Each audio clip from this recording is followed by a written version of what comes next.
Hey everyone, and welcome back. I want to talk about a couple of different things here. Specifically, I want to talk about different typeface scenarios. So let's jump in. This is going to be our number one example here where we have this consultancy. Now, this is something I just came up with, but let's dive in. Now, so for the first example here, this consultancy, they're a group of really passionate individuals that are they're trusted in building software for a variety of organizations. I'm sure many people can think of, different examples here. Now let's go back to how we think about typefaces. When I approached this little branding exercise here, I thought about the type of voice the brand had. This brand wants its potential customers to know that they are friendly, approachable, and knowledgeable. And you can see that I have paired two typefaces over here. These are our two typefaces.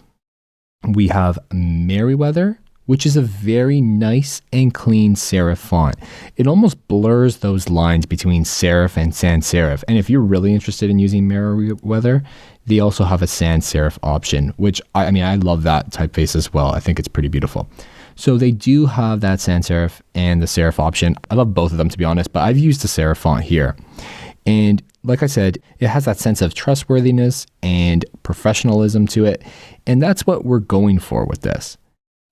The next typeface that I used over here is Source Sans Pro. This is another typeface. And if we go into this font family and we go to see all the different styles it has, it's pretty extensive itself. And, this is something that I really look for when I'm looking for like UI focused typefaces. Sometimes I'll have a heading specific typeface. Sometimes I'll use just one. Like Source Sans Pro is a good typeface that you can use throughout your entire product. So, don't shy away from that if you really want to. Sometimes I like to create the contrast. It really is dependent on that brand. So this is a really great font family, a clean sans serif that is really great for things like body copy and just labels in general. We even have them up here as the navigation items.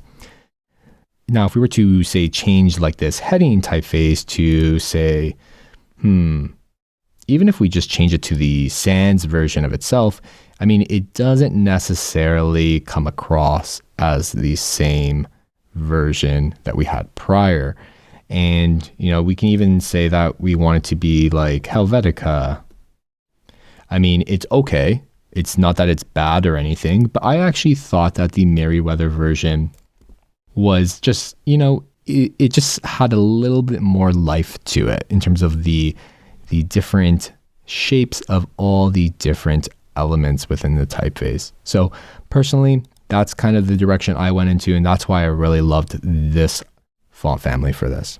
Now, that's all great for, that's all great for things like products, websites, etc., just software in general and, pairing typefaces. But sometimes, when we get into the really nitty gritty details of, how things should work when you're using typefaces with like things like UI, an example being an input where, we have three different instances. We have like a label, we have text, the content within, and then we have this like message. We need to ensure that the font family that we're going to choose to do this is going to be versatile. It's going to have some weights that we can use. It's going to look really great at smaller font sizes. And, those weights are going to help us just make sure that, it's legible, readable at those smaller font sizes. Now, if we look over here, we have like an error message for a form element.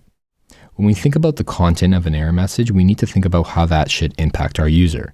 An error message should be direct, it should be plain, and it should be straight to the point since we want a user to fix the error. So this is like an actual scenario. Not just the fact that we need people to understand the input, in the sense of like before its error state, but when we have certain scenarios where there's, a user action needs to be done, the typefaces that we choose here are going to really help us, get that point across. They need to be readable and legible.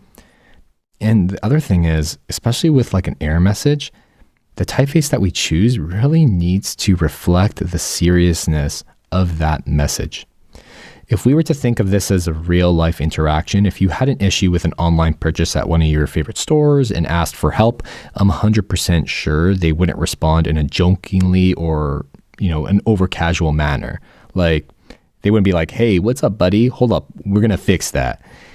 They would probably say something along the lines of, hello, sorry to see you are having an issue. Let me fix that for you. And a typeface can really help reinforce that type of messaging. Like the example prior, let's contrast that with another typeface that's a bit more fun. We can see that there really isn't a sense of seriousness if we do that.